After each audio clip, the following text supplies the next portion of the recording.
Well, hey folks, and welcome to a new beginning. We're going to talk about beginnings in a lot of ways in this clip, but first and foremost, let's talk about a paradigm shift on my channel. Here's the scoop.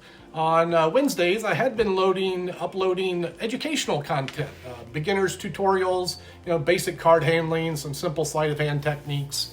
I thought that, my position as a well-informed magician, a professional for most of my life, that I could deliver content that was smart, things that a beginner could use and that maybe wouldn't upset the community with a small amount of exposure. But I was wrong, and some of my magician friends are upset. They're displeased with my choices, and these are guys that, I respect and call friends. So I'm just gonna take a little step back from doing some exposure and have some more conversations, both with myself and with people, that I respect their opinions, and maybe some guys I don't respect, kind of get the whole gumbo flowing, and I'll make another informed decision at a later point. If you have enjoyed the tutorials, I'd love to hear your commentary below. Maybe some kindred spirits, some fellow magicians will hear some of your voices and understand that the lessons I was providing were beneficial. But hey, I'm not done completely. Yeah, I'm still going to teach, but I'm going to teach without the exposure.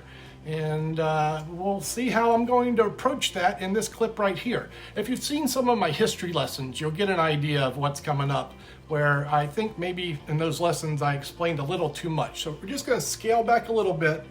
We're going to look at a performance piece. That's what's going to happen. We're going to look at a performance piece, and then I'm going to talk about how you can learn it and maybe some of the thoughts I have about the piece. So this will be our inaugural experiment with this endeavor moving forward. And we're going to start with a great trick by Darwin Ortiz. This is a piece of magic that was recommended from one of my viewers. It's a trick that was in my repertoire many moons ago. I had a good time piecing together a fun presentation for the short form video format, 1 minute or less. And I hope you enjoy it. So here it is for your entertainment pleasure. Let's take a look at Jumping Gemini. Okay, so everything in this video is a lie. This trick uses 4 random cards from a well-shuffled deck. I'd like you to keep your eye on that random ace of spades. Watch as I reverse count it to the top, which is a lie. That's so I can apparently place it on the bottom and make it look like it comes to the top. And I can do that because when I say I put it on the bottom, it's a lie. Alternatively, I can pretend to put the card to the table. That's a lie, so that I can make it look like it jumps back to the hand. A lot of people have accused me of using the same card. So ever since then I use that King of Hearts, I use that King of Hearts. Of course, that's a lie. Here's the truth. That's the King of Hearts, but if I say that's the King of Hearts, well, that's got to be a lie. There's no way I could have 4 King of Hearts. The only way I could really do this trick is if I had 4 jokers. Yeah, that's 1 joker, that's 2 jokers. These are the wild cards. They can be any card at all. That's my story. I'm stuck with it. I hope you liked it. All right, well, you're not going to get much more magic out of just 4 playing cards than that. Yeah, just 4 playing cards. And we can thank Darwin Ortiz for this wonderful miracle. This is Darwin's book. I said it again, Ortiz at the card table. It's not expert at the card table. That's Erdenace. This is Ortiz at the card table. This is kind of structured like the Erdenace book. And boy, this is a wonderful book. It was one of my early big purchases, learning from a master in a nice produced tome.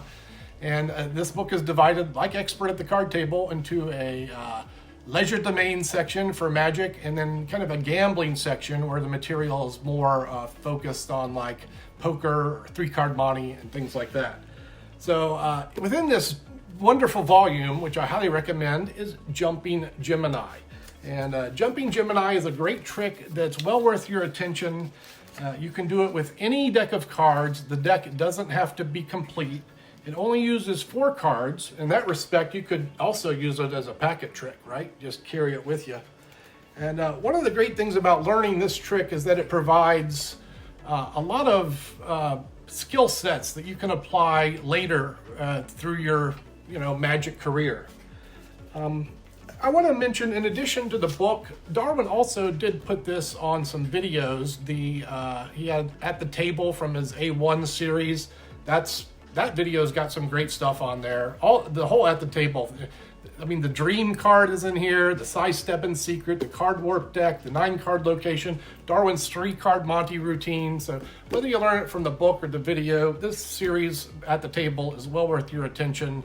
And I should also probably mention, this trick has been expounded on. Like most great classic routines, you'll find other magicians take the ball and run with it. I've seen good versions of this trick by Richard Sanders, Super Cards, I think. Greg Wilson had one on his double take video. That's worth your attention.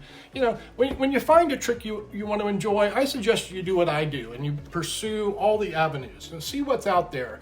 Get on Google or maybe visit Dennis Baer's archive, the Conjuring Archive, where you can really get deep and research what's been printed. And that's really the best way you can learn about something. You can learn all of it and then figure out what you want to do with it.